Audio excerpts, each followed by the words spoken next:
And now, the show that bridges the gap between faith and business. Welcome to Bottom Line Faith. On today's show, Daron Earlewine, founder and CEO of Blackbird Mission. All too often, we think God is playing a huge game of red light, green light, and that he's mostly a red light God. How many times do we have God recorded telling us, go, be strong, be courageous, go, therefore go, go, go, go. If you're at a place right now when you really do feel like that God has given you a vision for it, that very well may be why God put you on earth. And if he's entrusting ideas that are currently on his mind and his heart to your brain, you got to go after it.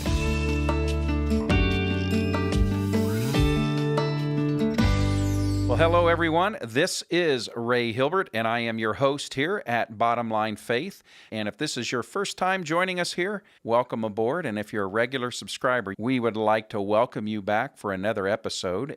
Today, we're in my hometown of Indianapolis, Indiana, and we're in studio with our guest today, and I'll introduce him in just a moment. Every once in a while, I get to interview somebody that I've known outside of the world of Bottom Line Faith, and that's the case today for my guest, Daron Earlewine. Daron is the founder and CEO as well, I assume. Sure, we'll just all the titles. All the titles, right? For Blackbird Mission.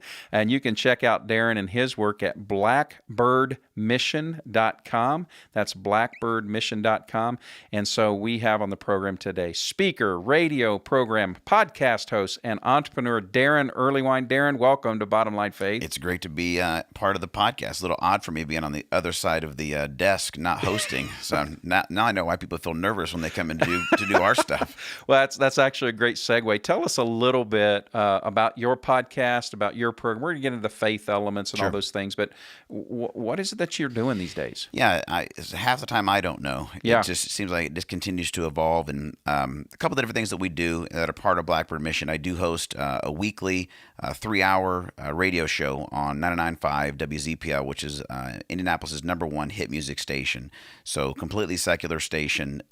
They throw us the keys to the kingdom every Sunday morning from 7 to 10 a.m. and get to host that show. And we say it's Indy's weekly dose of faith, hope, love, and music. And so it is a faith-based show, but we talk about everything going in our lives and what's going on in the community. And the goal there, Ray, is can we find a way to make a conversation about faith a little more normative? Yep. And so we host that. I also host a podcast called the Born to Be podcast, where we interview authors, artists, thought leaders, pastors, just from around the country, and really mine into their story to say, how did you walk into this process of really discovering who you were born to be? And just inspired by the content we do with that. And all of that has actually come as a result of many years ago, I stepped away from traditional ministry and started a ministry called Theology, where we go out in local bars, and the tagline there is faith, hope, love, and beer. So we bring those together for Indy's best party with a purpose, and try to take the love of Jesus outside the walls of the church. So do all that kind of stuff in between, but I usually find myself on the front side of the interview process. So this is a role reversal for me, but I like it. So far, well, you haven't heard of that. That's true. Bungle That's it, true. so that is great. So, well, before we go on, give me that line again around Pub Theology. It's Indy's best party with a purpose. Yes. But it's the 4 words there we bring together: faith, hope, love, and beer. Yeah. And so I'm just curious, is there any brand of beer that's more anointed than another, or is it all about the same? I read a book actually a couple years ago called, it's actually a fascinating book. It's called In Search of God in Guinness. Yeah. Have you ever read it? No. The missions pastor at one of the churches I used to work at here in Indy, he gave it to me. Fascinating book about the story of Arthur Guinness and his family and Guinness beer. In some ways, the way they saved Dublin as a city. It is an absolute fascinating read. So if there were an anointed beer, it would probably be Guinness, but it's like drinking a Guinness is like eating a whole loaf of bread. You know what I mean? So it's... But there's a great story behind it. Okay, fantastic. So to talk to us a little bit about, Daron, you mentioned a lot of what you're doing now rooted out of this ministry and entity of Pub Theology. Yeah. Tell us more about that, and how did that come about? Yeah, it doesn't make really any sense. My story, I grew up as I'm a pastor's kid. Yeah. Came out of the Wesleyan denomination, which is a very out of the holiness movement, kind of a complete teetotaling, no alcohol, no smoking, no R-rated movies, no dancing, kind of a lot of no's.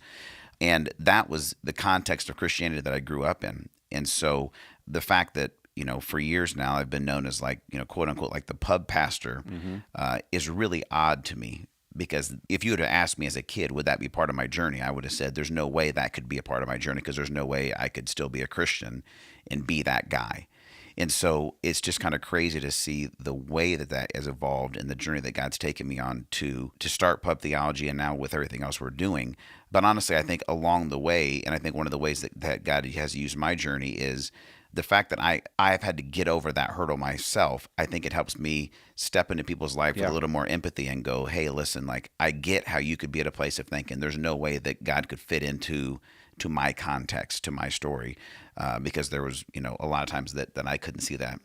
What I'm really intrigued about is this aspect of what and we'll talk about the other things, but inside of Pub Theology is, what does that look like? I mean, walk me through the tangible part. Like, are you just hanging out in a bar, just waiting for a conversation? I know you're a musician. Yeah. What does it look like inside of this work? Yeah, I guess beginnings of Pub Theology for me started, honestly, way back in like high school, as I was a musician, and I wanted to play, I wanted to perform, I wanted to play the best kind of music we could. And so wanted to start a band, and got into college. We did that, put a band together, and we toured all over the nation for 2 years.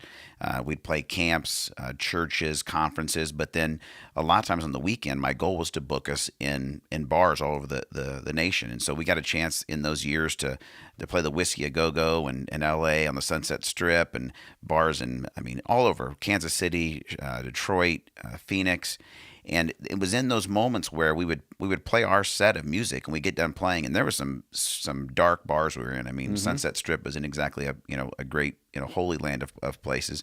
We played a bar in Detroit, literally one of the scariest moments of my life. We had to actually they had a cage where you would park your van and trailer so that it wouldn't be stolen while you were performing. But we would go in and play these bars, very, very dark places, and we'd get done, and we'd be talking to the locals or talking to the regulars or talking to the sound guy, and they'd say, hey, you guys talking about Jesus during a couple of those songs? And all of a sudden, the sound guy or some regular is opening up about their story of faith and where that's gone and where that got disconnected. And so the seeds of what would it look like to go into the everyday spaces of in places of people's lives and let them know, like, listen, hey, God's not far from you. You know what I mean? He never stopped. He didn't give up on you. He's still there. That's where it started. And so I was a church planner. I'd been church planning for about 6 years. I say I kind of had a missional freak out moment where I realized in my life that I had no influential relationships with anybody that didn't know Jesus. And I define that as nobody that didn't know Jesus was inviting me to their parties. And I think if you look at the life of Jesus, you see that you knew he had influence with people that were notorious sinners because they invited him to their parties, right? Yeah. Not only was I not getting invited, one of the moments came for me, I was trying to go watch a Cubs game in my neighbor's garage. And I remember coming back from the garage, and I told my wife, I was like, babe, I'm over there trying to have a conversation. It was super awkward, and I didn't know what to say. And I don't know, if your wife has the ability to say really gentle, loving things to you. And my wife looked at me and she said, well, that's because you're not a real person anymore, Daron. And I was like, excuse me? And she was like, unless you're doing church stuff, talking about church stuff with church people, you don't know how to have a conversation. Like, you become like a caricature of yourself, right?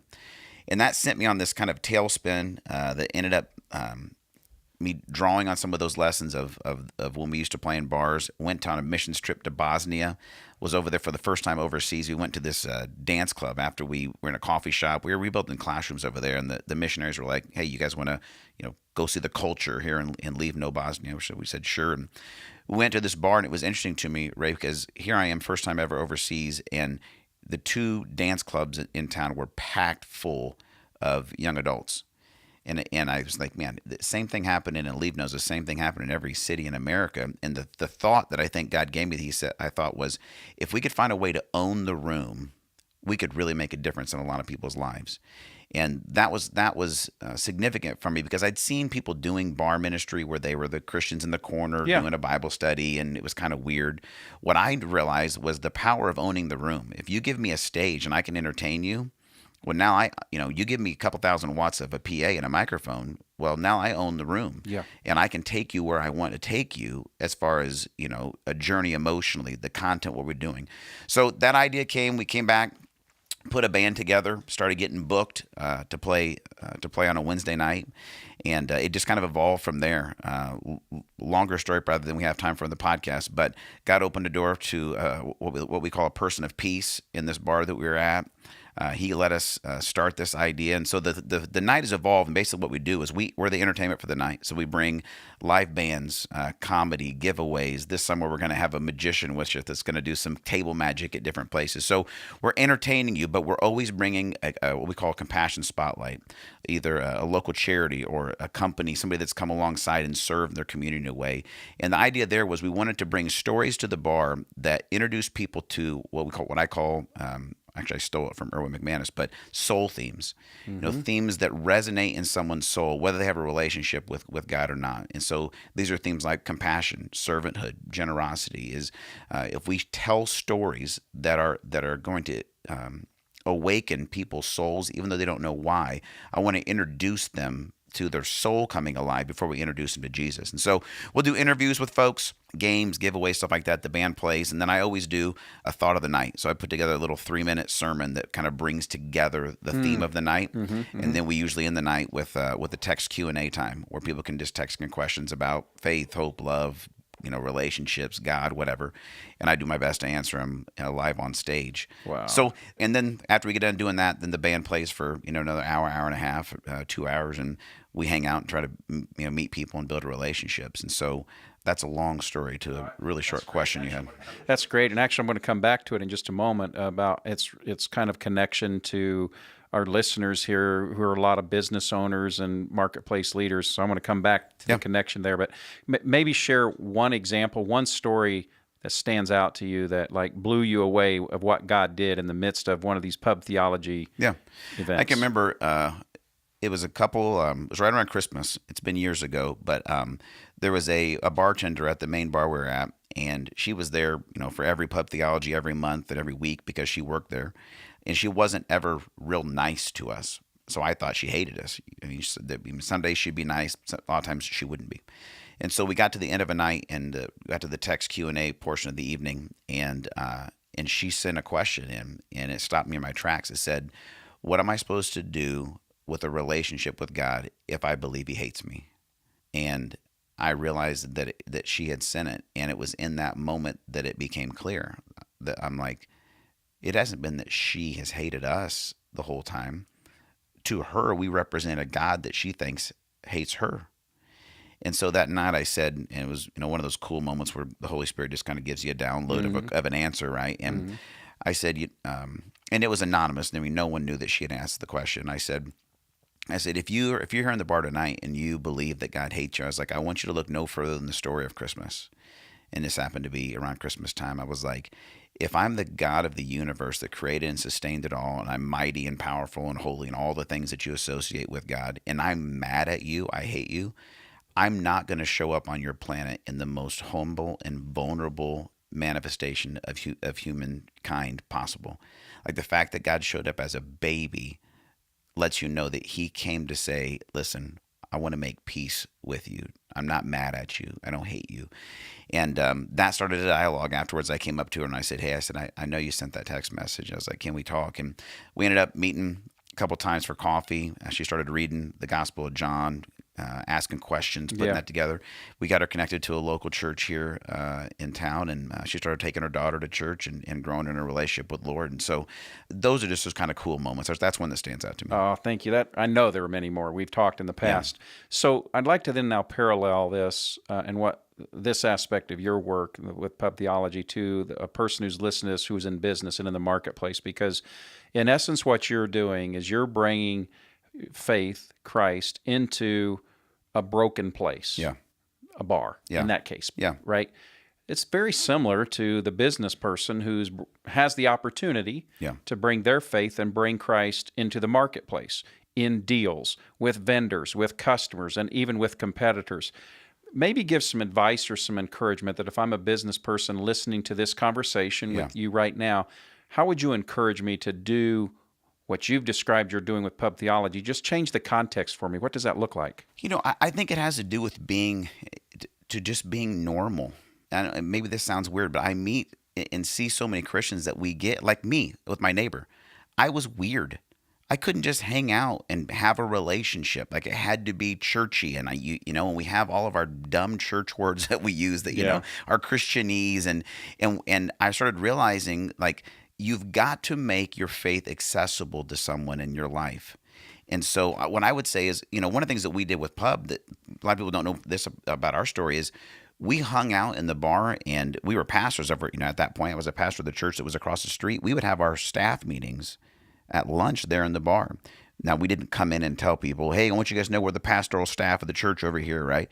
We just were normal and built relationships with the people. Yeah. After about 6 months, I was like, guys, listen, we need to out ourselves here. Like, Yep. like they need Yep. to know. And so we did, and it took relationships, and we kind of became the pastoral staff in some ways of that bar, even before we started Pub Theology.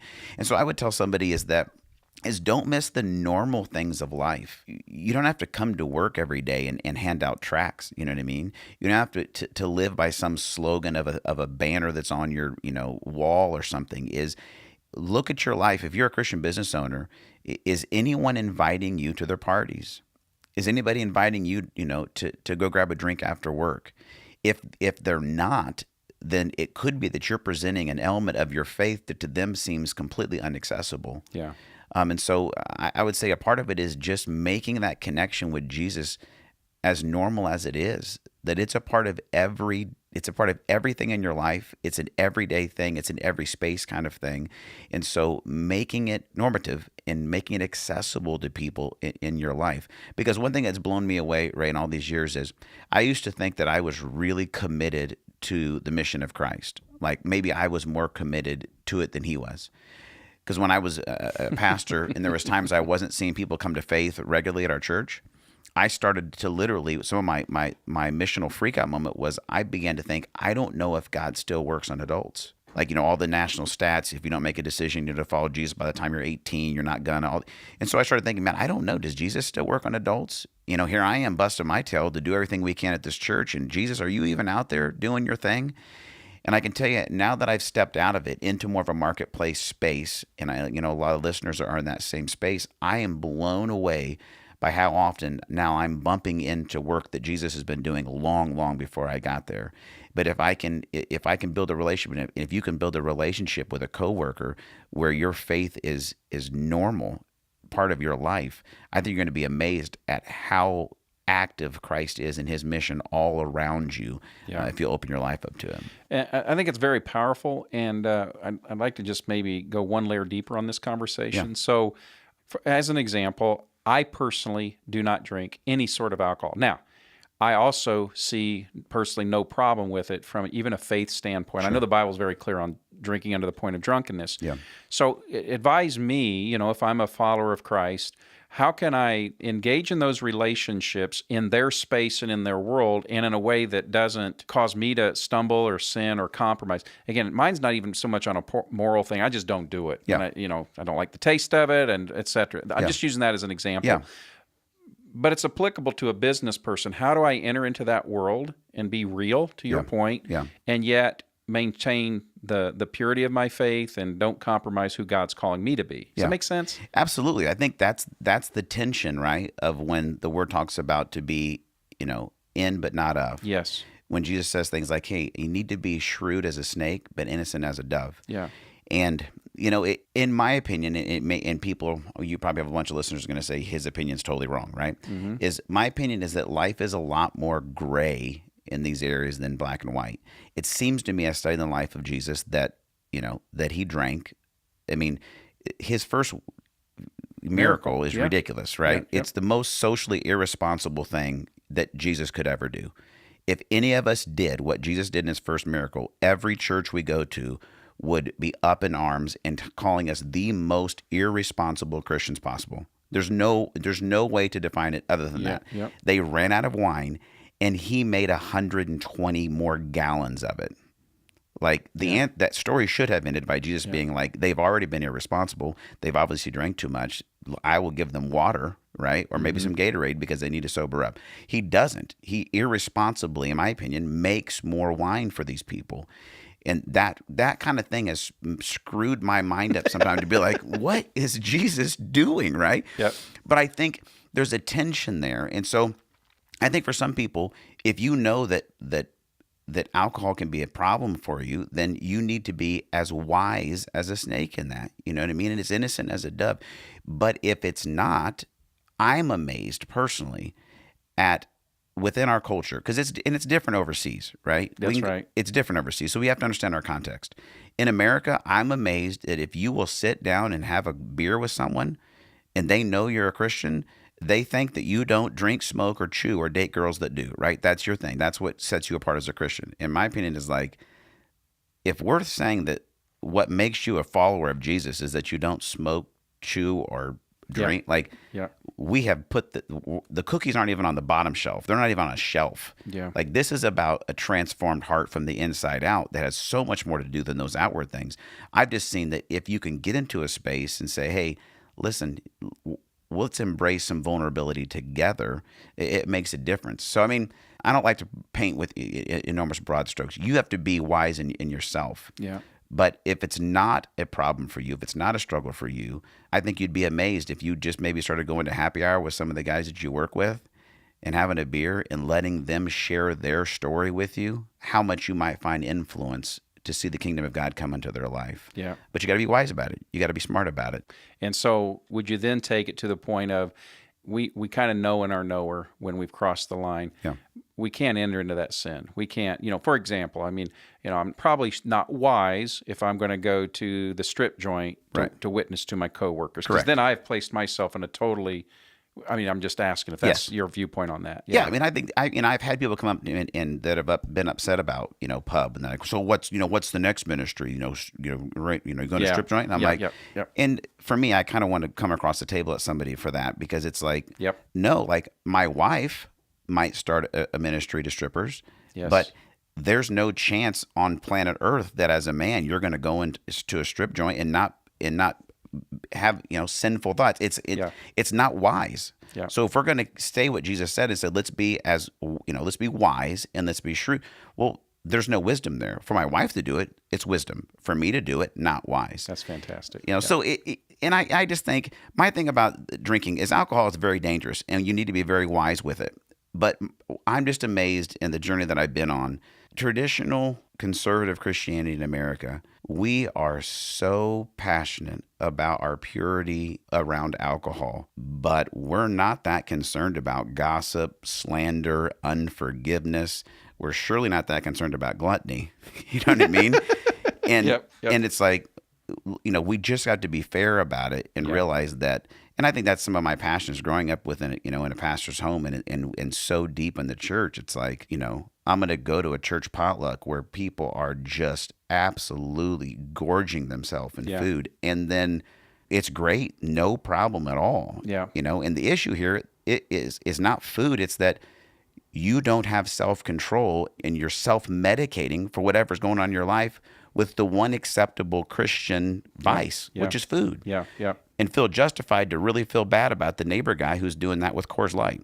But, if we could submit our entire life in every element, to the Holy Spirit and say, hey, what does self-control look like in everything that I'm doing? I think we'd see that the vice itself maybe isn't the thing that's unholy. We got to look at what's the condition of our heart. And I think living in that kind of gray area is really uncomfortable for most of us. We're like, let's just not go that deep into my own situations. Just give me 4 or 5 rules that I can follow and stop thinking that deep. Yeah.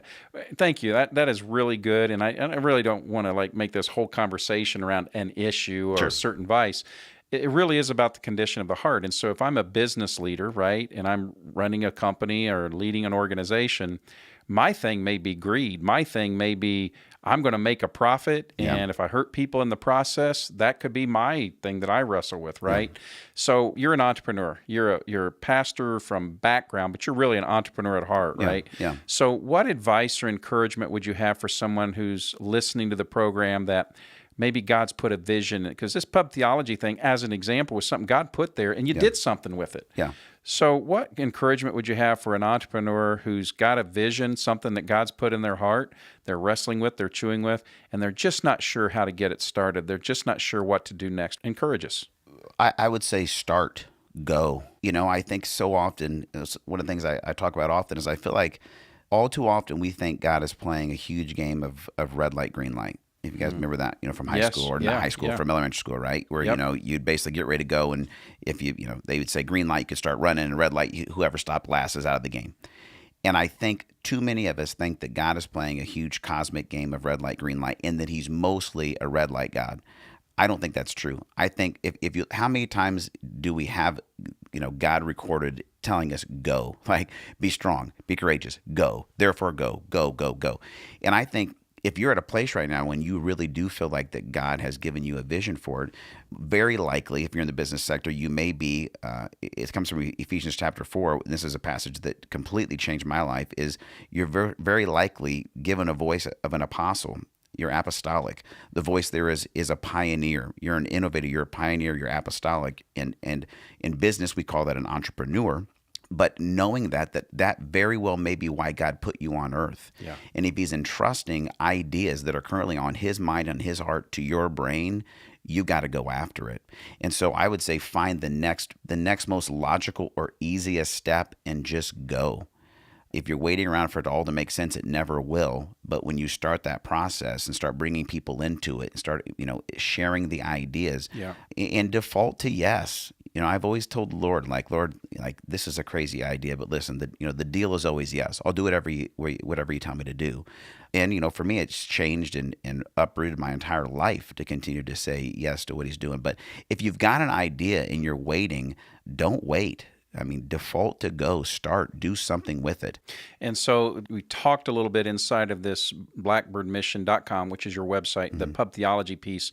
But what are some of the other elements or things that God's calling you at this stage in your entrepreneurial journey? Yeah. Walk us through that, and how do you see all that working together and bringing glory to his name in the marketplace? Yeah, so the 4 brands within Blackbird Mission, there's Pub Theology, there's Radio Theology, there's the Born to Be podcast, and then we have a workshop, online workshop called the Spiritual DNA Workshop.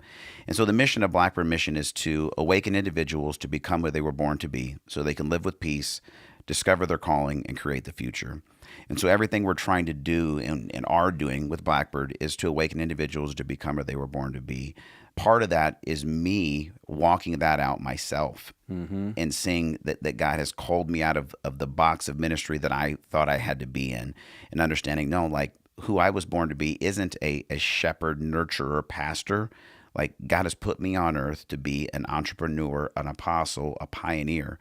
And so what I want to do, and we're trying to do with Blackbird, is let people know, listen, God's created you on purpose and for a purpose. We want to help you understand that and actually apply that to your life. And when you do, it's amazing that God actually is going to invite you to partner with him and create the future that's currently on his heart and on his mind. And that's in every sphere of life, right? That's business, that's academia, that's arts, that's entertainment, that's everywhere. Yeah. So one of the main things we have is a radio show. We started that about 2 years ago. Crazy story. We had started Pub Theology. I was on staff at a large church here in Indy. Ended up taking a flyer for one of our events to one of the number one DJ here in Indy. He shows up at our event at Pub Theology. We develop a friendship. About a year after that, he invites me to come in and do an interview about pub on his radio show. That turns into a twice-a-month bit called Therapy Thursday, where Pastor Daron came in to help, whatever. Yeah. That ends up building a relationship with the program director of the station. And then 2 years ago, he says, "Hey, would you ever consider hosting your own show here on ZPL?" It was one of those let me pray about that for once. Yes, I would definitely consider doing that. So in that, Ray, a lot of what we learned with Pub Theology was that we wanted to take the love of Jesus, outside of the 4 walls of the church and put it back in the everyday spaces and places of life.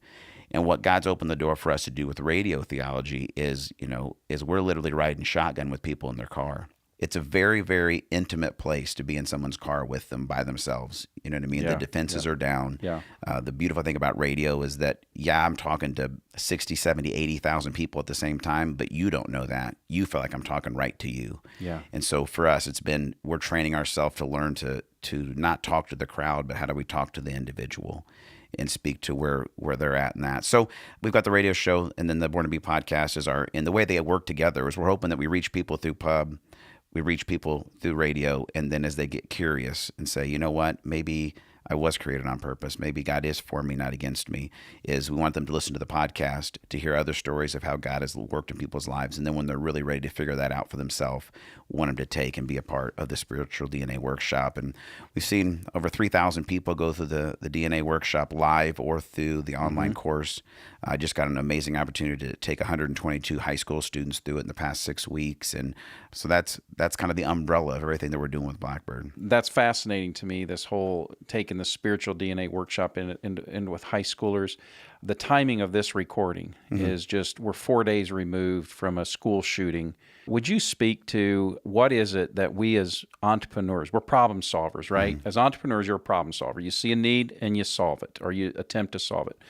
What encouragement, what advice would you have to somebody listening to the program today who's saying, we got a problem here. What can we do to begin to address it? You're going in and teaching the kids at the core of the issue. What can we do? I think all of us, whether we're a kid or not, we want to feel like we make sense. We want to know that we belong. And I think that's that relational fabric that God's created in each of us. And within our culture, if you can play football, well, then you belong. If you can play a sport, well, you can belong. If you can sing, well, you belong. If you have an outward natural talent that makes sense, well, then you find like you can find that niche to where you belong. I think what we need to do and what we need from entrepreneurs and from pioneers, from apostles out there that are listening, is that as unique and as different as every single one of us are, what are some ideas, what are some visions, what are some burdens that are on God's heart right now that are unique to you? And how could you begin to come alongside, teens, people in your neighborhood, employees, kids, or other folks to begin to help them see that you don't have to fit all of the normal or more popular cliche, areas, but how is God creating you to come alongside a kid like that and let him know, listen, you make sense. You don't have to be like that kid. You can be like you and step into that. And I really believe that God is creative enough that he's got some ideas that he wants to entrust into the hearts and the minds of entrepreneurs out there. And I would say this, Ray, and this is something that changed for me, is the fact that I had one of the most difficult leadership decisions I ever made was when I walked away from a traditional ministry job. I struggled for months and months and months because I felt like I was turning my back on the church, which, thank God the Lord was like, no, like the church isn't a building, right? Like we are the church.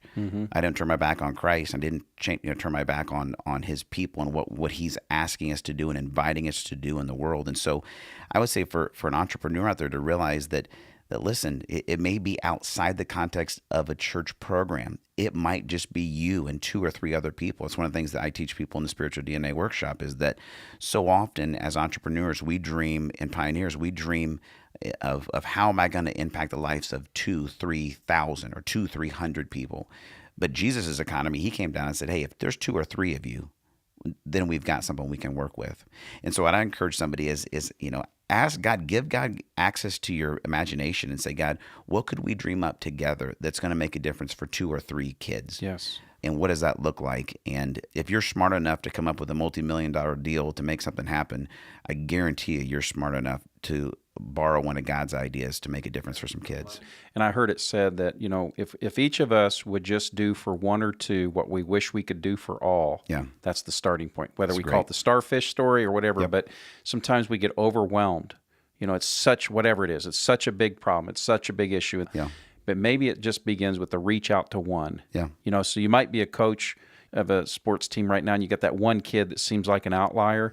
You may have that employee who's the outlier, that little strange personality that we need to take a moment and just give them that little bit of extra attention and love. We don't know, but just making that difference for the 1 or 2 may be making a difference for them all. So absolutely. With the name Blackbird Mission, blackbirdmission.com, tell me about that, and then I got one more question for you.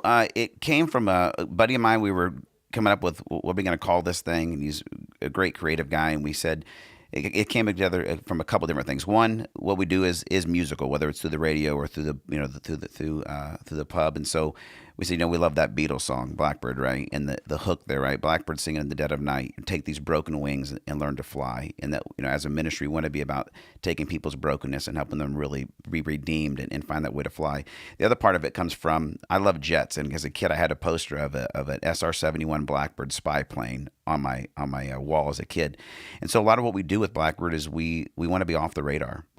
whether it's in a pub or whether it's in a secular, radio station. I'm doing a lot more teaching out, and I just was able to be a part of a big corporate conference here and doing some more corporate speaking. And so for me and for our organization, we want to be, off the radar.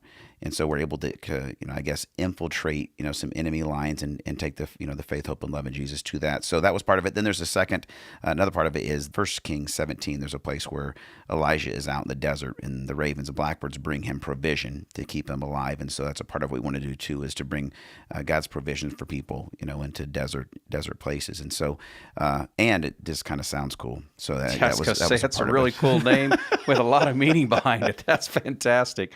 Well, Daron, the last question we ask all of our guests here at Bottom Line Faith, we call it our 423 question. It's based out of Proverbs chapter 4, verse 23, where Solomon writes, above all else, guard your heart, for from it flows all of life, right? So you're still a young guy, young kids, and still kind of in the middle of it all, and yet time's fast for all of us, right? So I want you to just imagine for a moment that you'd fast forward to the end of your time this side of eternity. Yeah. And you have a chance to gather your family, your friends, your loved ones, those who are most precious to you, and you get to pass along one piece of advice. So I would like you to fill in the blank for our listeners here. What would be that advice that would say, above all else? I think it would have to go back for me is, it's part of our mission statement is above all else, become who you were born to be. And know that part of who you were born to be is you were born to be a dearly loved son or daughter of God, an intimate ally of Him. He's created you on purpose and for a purpose, and know that there's so much uniqueness in that.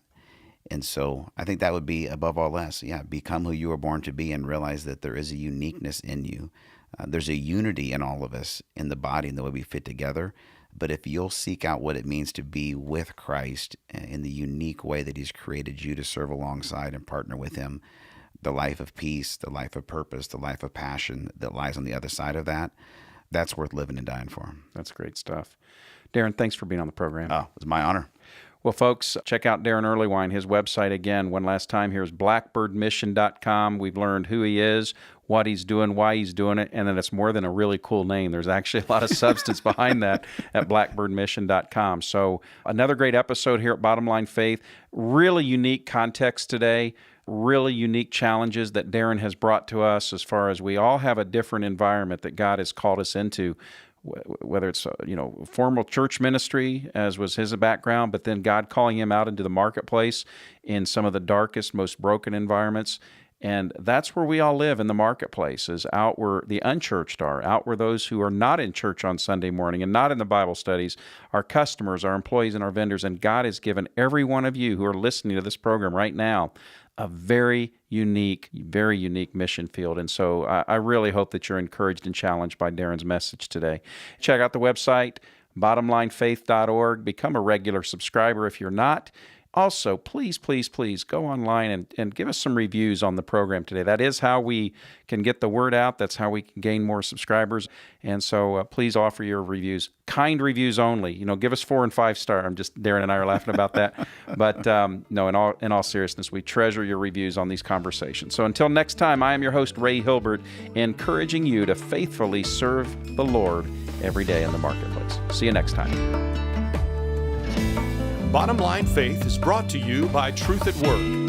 If you'd like to hear about new episodes or listen to past episodes, visit us online at bottomlinefaith.org. You can also subscribe to the show through Google Play and iTunes.